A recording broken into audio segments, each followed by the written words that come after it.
Episode number 14 में आपका स्वागत है। आज सबसे पहले औरत के नाम एक संदेश। दोस्तों, ये ऐसे जज्बात हैं जो हर किसी के दिल में तो उठते हैं लेकिन जुबान पे नहीं आते। तो आज यही जज्बात सुनिए मेरी जुबानी। देखिए क्या हुआ जब भगवान ने स्त्री की रचना की। एक दिन भगवान अपने कक्ष में से ठंडी आह भरते हुए बाहर आए।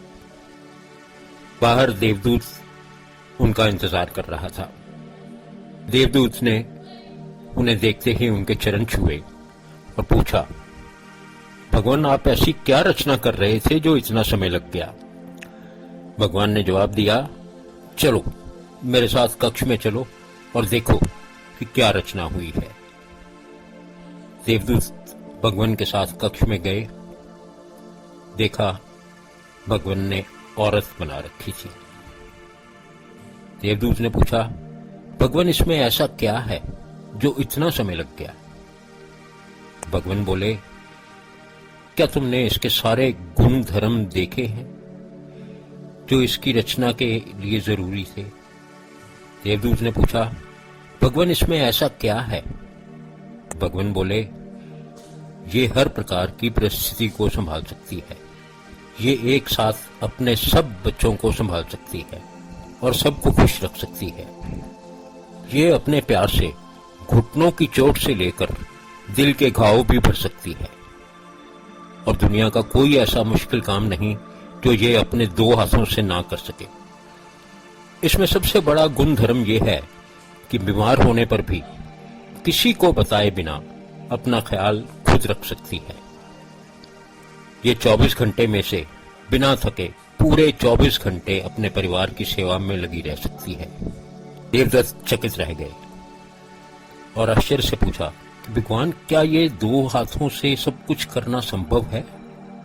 देवदत्त ने नजदीक से जाकर उसे हाथ लगाया और कहा, भगवान ये तो बहुत नाजुक है।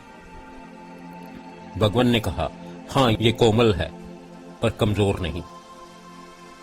देवदत्त ने पूछा, भगवान क्या ये सोच भी सकती है? भगवान ने कहा, हाँ ये सोच भी सकती है और आने वाली हर मुसीबत को समझ के उसका मुकाबला भी कर सकती है। देवदत्त ने और नजदीक जाकर स्त्री के गालों को हाथ लगाया और बोला, भगवान ये तो गीले हैं, लगता है इसमें कोई तत्व आप डालना भूल गए। भगवान ने कहा, नहीं ये इसके आंसू हैं। देवदत्त बोला, आंसू? आंसू किस लिए? भगवान बोले, ये भी इसकी ताकत है। ये इन्हीं आंसुओं के जरिए प्यार जताती है और यही आंसू इसका अकेलापन दूर करने का तरीका है।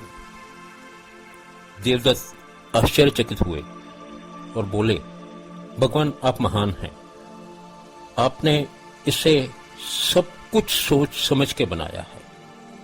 भगवान बोले, सच में ये अद्भुत है। यही हर पुरुष की ताकत भी है। यही पुरुष को उत्साहित करती है और सबको खुश देखकर खुश होती है। इसके प्यार में कोई शर्त नहीं होती। देवदत्त बोले, भगवान सच में आपकी ये अद्भुत रचना संपूर्ण है। भगवान बोले, नहीं अभी इसमें एक कमी है। ये अपनी इंपॉर्टेंस भूल के दूसरों को ज्यादा इंपॉर्टेंट समझती है और ये ऐसी कमी है जो मैं भी दूर नहीं कर सकता। और देवदत्त मुझसे एक गलती हो गई। मैंने एक ऐसी कमी भी इसमें डाल दी जो मुझे नहीं डालनी चाहिए थी। देवदत्त हैरान होकर पूछते हैं कि भगवान ऐसी कौन सी कमी है जिसे आप अपनी गलती का नाम दे रहे हैं? भगवान बोले, जब ये मां का रूप लेती है तो वो खुशनसीब लोग जिनकी ये मां बनती है वो इसी को भगवान मान लेते हैं। देवदत्त बोले, तो भगवान इसका मतलब ये हुआ कि ये आपने अपना ही रूप बना के पृथ्वी लोक को दे दिया। भगवान इस बात पर मुस्कुराए और देवदत्त को आशीर्वाद देके चले गए। दोस्तों, आज मैंने आपको ये औरत की रचना की कहानी इसलिए सुनाई है कि इसका डायरेक्ट कनेक्शन है पॉजिटिविटी से। 10वें एपिसोड में मैंने पॉजिटिविटी इन लाइफ की बात की थी। आज मैं बात कर रहा हूं पॉजिटिविटी एट होम। ये माना जाता है कि औरत घर की लक्ष्मी है। सिर्फ लक्ष्मी ही नहीं, वक्त के मुताबिक ये किसी भी देवी का रूप धारण कर सकती है। इसलिए औरत की इज्जत करना जरूरी है। अगर घर में औरत की इज्जत होती रहेगी तो घर में पॉजिटिविटी की कमी कभी नहीं आ सकती। खुदा जब आसमान से नीचे देखता है तो वो देखता है जिस घर में औरत की इज्जत की जाती है उस घर पर हमेशा फूलों की बरसात करके पॉजिटिविटी बिखेरता रहता है और अपने आशीर्वाद में कभी कमी नहीं आने देता। दोस्तों, लेकिन अगर आप भगवान पर यकीन नहीं रखते तो भी खुद पर तो यकीन रखते ही होंगे। आप खुद इस बात को सोचिए कि औरत जननी है।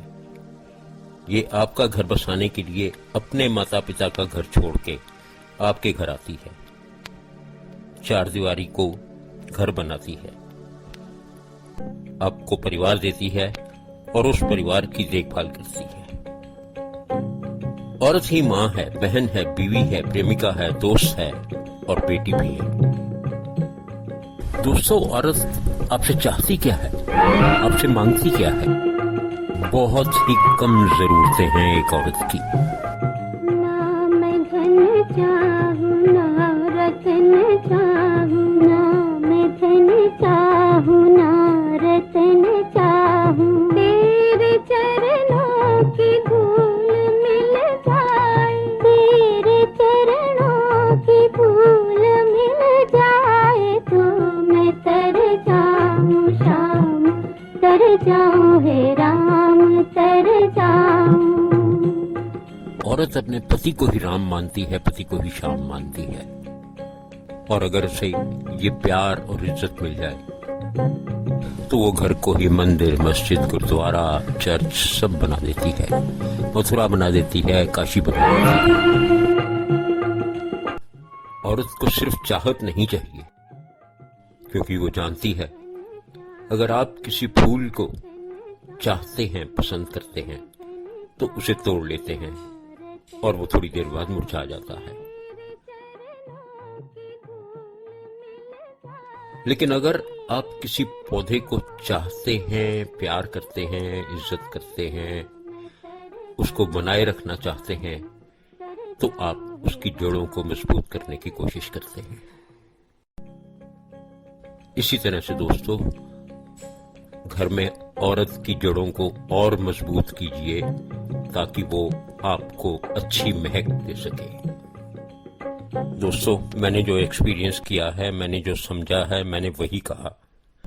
इससे आगे सोच अपनी अपनी, विचार अपना अपना। इन्हीं बातों के साथ अपना ये एपिसोड खत्म कर रहा हूं। अगले एपिसोड में बाकी बातों के साथ साथ महामारी कोरोना की रफ्तार की बातें करेंगे। Thank you, God bless you, and I love you all. Always stay safe.